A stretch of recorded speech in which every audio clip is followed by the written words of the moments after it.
नमस्कार. क्रिकेट म्हणजे नुसता खेळ नाही तर क्षणाक्षणाला उत्कंठा वाढवणारा एक थरार आहे.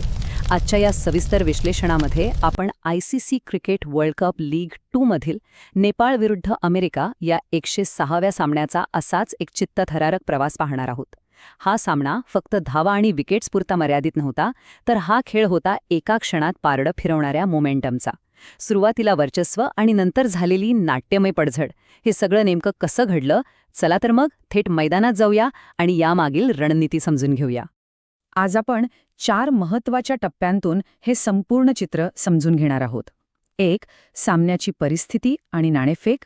2. अमेरिकेची आक्रमक फलंदाजी.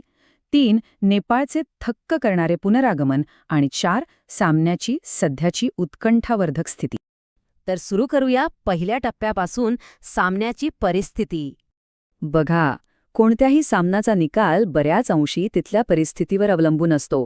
हा सामना कीर्तिपूरच्या त्रिभुवन युनिव्हर्सिटी इंटरनॅशनल क्रिकेट ग्राउंडवर सुरू झाला. हवामान अगदी छान होतं, साधारण 27°C तापमान आणि आकाशात तुरळक ढग. पण यातली खरी कॅच होती ती म्हणजे इथली खेळपट्टी. ही खेळपट्टी फलंदाजांसाठी अक्षरशः नंदनवन होती, पूर्णपणे बॅटिंग फ्रेंडली. याच गोष्टीचा अचूक अभ्यास करून अमेरिकेने नाणेफेक जिंकली आणि प्रथम फलंदाजी करण्याचा अतिशय हुशार निर्णय घेतला. एक उत्तम रणनीती, हो ना? आता वळूया दुसऱ्या टप्प्याकडे, जिथे अमेरिकेने या निर्णयाचा पुरेपूर फायदा घेतला. सुरुवातीला अमेरिकेने कसं वर्चस्व गाजवलं याचं उत्तम उदाहरण म्हणजे हे 2 फलंदाज.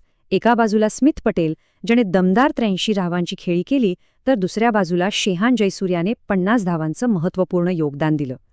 पण मित्रांनो, या वैयक्तिक आकड्यांपेक्षाही मोठी गोष्ट कोणती असेल तर ती म्हणजे या दोघांनी उभारलेली भागीदारी. अवघ्या 99 चेंडूंमध्ये त्यांनी तब्बल 100 धावांची भक्कम भागीदारी उभी केली. आयुष्यात किंवा कोणत्याही परीक्षेत जशी भक्कम पायाभरणी महत्त्वाची असते, तसाच हा अमेरिकेच्या डावाचा एक मजबूत पाया होता. पण खरा थरार तर पुढेच होता. आता पाहूया भाग 3. नेपाळच्या गोलंदाजांनी केलेलं हे जबरदस्त पुनरागमन. क्रिकेटला अनिश्चिततेचा खेळ का म्हणतात हे या आकडेवारीवरून अगदी स्पष्ट होतं. विचार करा, जो संघ सुसाट धावत होता त्यांना अचानक कसं ब्रेक लागला? शेवटच्या 10 षटकांमध्ये अमेरिकेला फक्त आणि फक्त 29 धावाच करता आल्या.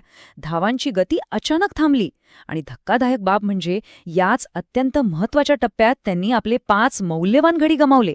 क्षणात सामन्याची सूत्र अमेरिकेकडून निसटून पूर्णपणे नेपाळच्या हातात आली. मोमेंटम कसा बदलतो याचं हे एक जिवंत उदाहरण आहे. आता हे नाट्यमय परिवर्तन घडवून आणण्यात खरा वाटा कोणाचा होता? इथे आपल्याला 2 गोलंदाजांचा मास्टर क्लास पाहायला मिळतो. दीपेंद्र सिंग ऐरीने खऱ्या अर्थाने स्फोटक कामगिरी केली. त्याने फक्त 24 धावा देऊन 3 अत्यंत महत्त्वाचे बळी घेतले आणि अमेरिकेच्या फलंदाजीचं कंबरडे मोडलं. तर दुसऱ्या बाजूला संदीप लामिछानेने आपली पूर्ण 10 षटके टाकून अमेरिकेवर प्रचंड दबाव निर्माण केला. त्याला 1 विकेट मिळाली असली तरी त्याने धावा रोखून धरण्याचं आणि फलंदाजांचा श्वास गुदमरून टाकण्याचं जे अमूल्य काम केलंय ते खरोखरच कौतुकास्पद आहे. एकाने आक्रमण केलं आणि दुसऱ्याने दबाव वाढवला. अचूक रणनीती. आणि आता आपण आलो आहोत चौथ्या टप्प्यावर, सामन्याची सध्याची स्थिती. 40 ते 43 षटकांमधला हा घटनाक्रम एखादा सिनेमाच्या क्लायमॅक्ससारखा आहे. 39.4व्या षटकात दीपेंद्र सिंग ऐरीने केंजी गेला LBW आऊट केलं. अमेरिकेच्या अडचणी आणखी वाढल्या, पण अमेरिकेने हार मानली नाही. 41.2व्या षटकात हरमीत सिंगने मोठा संघर्ष दाखवत ऐरीलाच एक खणखणीत षटकार लगावला, पण नेपाळची पकड जराही सैल झाली नाही.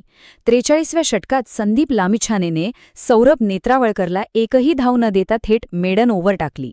प्रत्येक चेंडूवर धाकधूक वाढवणारा हा संघर्ष खरोखरच पाहण्यासारखा आहे. आणि ह्या सर्व अथक संघर्षाचा परिणाम म्हणजे हा स्कोरबोर्ड. 195वर 9 बाद. 43 षटकांच्या या नाट्यमय घडामोडीनंतर अमेरिकेची स्थिती अत्यंत नाजूक बनलीय. विचार करा, 100 धावांची भक्कम भागीदारी करणारा हा संघ आता आपल्या शेवटच्या विकेटसाठी झुंजत आहे. आता हा सर्व प्रवास एका अत्यंत रंजक आणि उत्कंठावर्धक प्रश्नापाशी येऊन थांबतो. अमेरिकेची ही शेवटची विकेट नेपाळला आणखी काही काळ सतावणार, की अमेरिकेचा डाव 200 धावांचा टप्पा ओलांडण्यापूर्वीच संपुष्टात येणार?